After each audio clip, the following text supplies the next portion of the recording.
Hello English learners, मैं हूं आकाश और आप देख रहे हो लर्न एग्जाम सीखते हो English through Hindi. Welcome to one more English lesson. ये है part 3 of prepositional English phrases, जहां पर हम एक प्रेपोजिशन लेते हैं और उसके आगे कुछ वर्ड्स जोड़कर एक नया स्मार्ट फ्रेज बनाते हैं और ये फ्रेजेस आपकी इंग्लिश फ्लुएंसी को एक नए लेवल पर लेके जाएंगे। तो देर किस बात की, चलिए शुरुआत करते हैं आज के लेसन की। आज के इस लेसन में हम जितने भी प्रेपोजिशनल फ्रेजेस सीखेंगे वो होंगे विद द प्रेपोजिशन इन, जैसे in a mess, in no time, in action, in common, in disguise, in love, in control, in death. इसकी प्रोनाउंसिएशन है डेथ एंड नॉट डेप्थ, भी इसमें साइलेंट है। तो आज हम सीखेंगे 8 prepositional phrases with the preposition in. पर उसके पहले एक जरूरी बात, अगर आप इस लेसन का पीडीएफ डाउनलोड करना चाहते हैं तो मेरे जितने भी लेसन्स है उसको मैंने एक कोर्स फॉर्मेट में डाला है और मोबाइल ऐप पर ये सारे पीडीएफ्स और क्विजेस आपको मिलेंगे मेरे लेसन्स से पर्टेनिंग। ऐप पर आपको काफ़ी सारे फ्री कोर्सेज भी मिलेंगे, पेड कोर्सेज भी मिलेंगे जो आप ले सकते हैं और आपकी इंग्लिश लर्निंग जर्नी को कंटिन्यू रख सकते हैं। चलिए शुरुआत करते हैं आज के लेसन की और हमारा सबसे पहला फ्रेज है इन a mess. In a mess, इसका क्या मतलब होता है दोस्तों? इन अ मेस का मतलब होता है मुश्किल में होना। ये एक स्लैंग तरीका है कहने का कि मैं मुश्किल में हूं या फिर मैं उलझन में हूं, किसी मुसीबत में हूं। इन अ मेस। चलिए एग्जांपल्स देखते हैं। The whole house is in a mess after the party. Party होने के बाद क्या होता है? काफी सारे ग्लासेस पड़े रहते हैं, प्लेट्स पड़े रहते हैं, घर पूरा उथल पुथल हो जाता है, right? The whole house is in a mess after the party. Exactly घर मुश्किल में नहीं है पर चीजें बहुत बिखरी पड़ी हुई है। It's in a mess. एक और एग्जांपल देखते हैं। Rahul is in a mess after his divorce. Rahul काफी मुश्किल में है उसके डिवोर्स के बाद। ही is in a mess. The project is in a mess after the client rejected the proposal. Client ने प्रपोजल को रिजेक्ट कर दिया, उसकी वजह से प्रोजेक्ट अभी मुश्किल में है, राइट? In a mess. अब आपकी बारी है।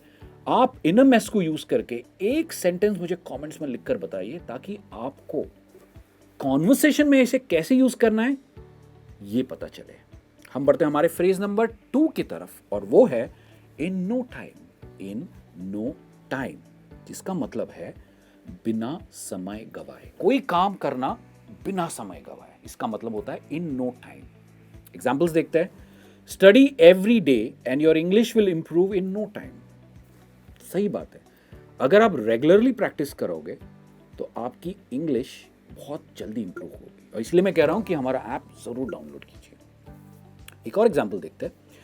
The quick response team reached the accident spot in no time. Quick response team मतलब जो इमरजेंसीज के लिए होती है, एक क्विक रिस्पॉन्स टीम जिसे कहते हैं। मुंबई में म्युनिसिपल कॉर्पोरेशन के पास क्विक रिस्पॉन्स टीम है। वो एक्सीडेंट स्पॉट पर पहुंची बिना टाइम गवाए, इन नो टाइम। अब आपकी बारी है। एक सेंटेंस इन नो टाइम को यूज करके जल्दी से कमेंट्स में लिख दीजिए और हम बढ़ते हैं फ्रेज नंबर 3 की तरफ जो है in action.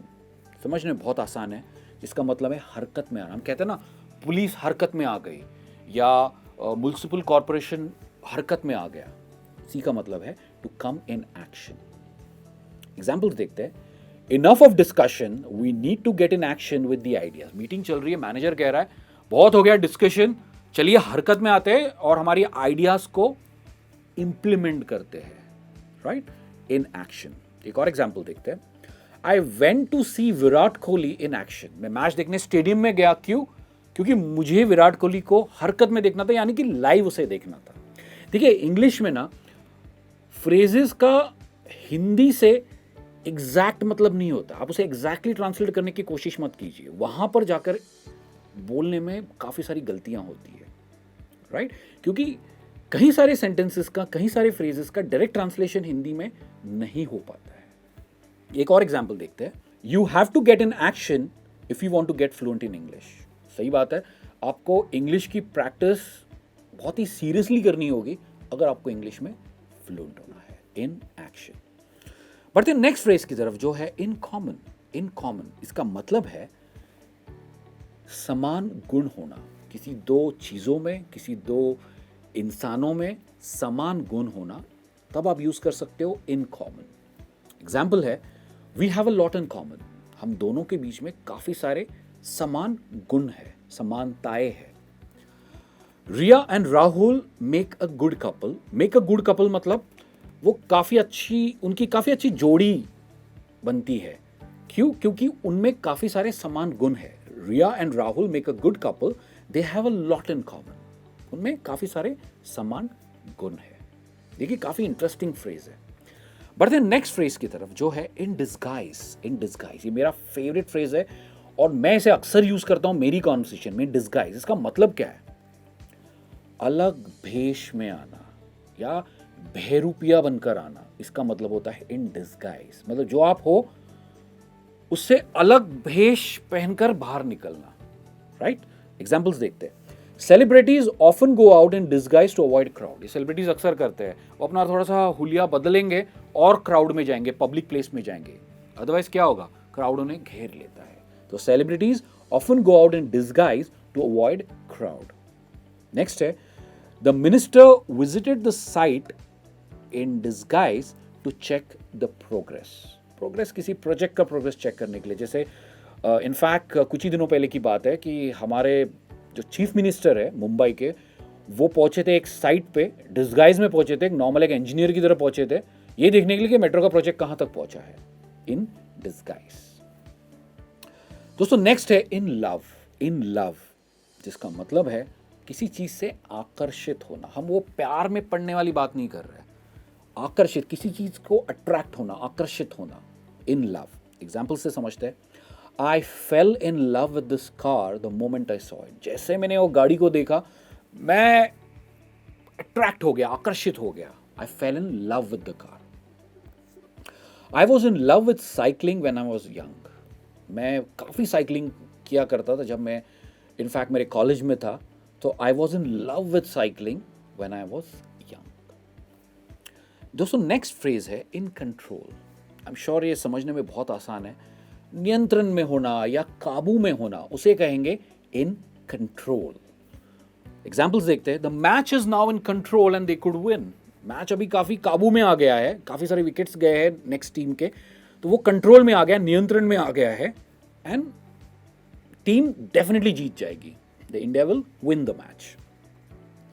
He is not in control of his emotions after he lost his job. उसका जॉब खोने के बाद वो अपने इमोशंस के कंट्रोल में नहीं है। यहां पर हमने एक नेगेटिव फॉर्म में इसे यूज किया है, नॉट यूज किया।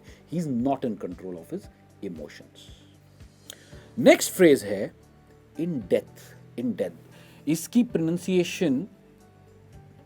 प्रोनाउंसिएशन डेप्थ नहीं है, हम डेथ कहते हैं, डेथ एंड नॉट डेप्थ, जिसका मतलब होता है कर्जे में होना या फिर किसी का आभारी होना, आभार व्यक्त करना। एग्जाम्पल्स की मदद से समझते हैं। He is in debt from head to toe. From head to toe ये एक इंग्लिश का ईडियम है। He is in debt from head to toe, इसका मतलब वो सिर से पैर तक कर्जे में डूबा हुआ है। He is in debt from head to toe. I am in debt of you, thanks for helping me. मैं तुम्हारा ऋणी हूं, ठीक है, तुम्हारी थैंक्स मेरी मदद करने के लिए। मतलब मैं आभार व्यक्त कर रहा हूं, थैंक यू कह रहा हूं। आई am in debt of you एक स्मार्ट तरीका ये कहने का कि आई एम ऑब्लाइज्ड या मैं आभारी हूं, आई am in debt of you. तो आज के लिए बस इतना ही।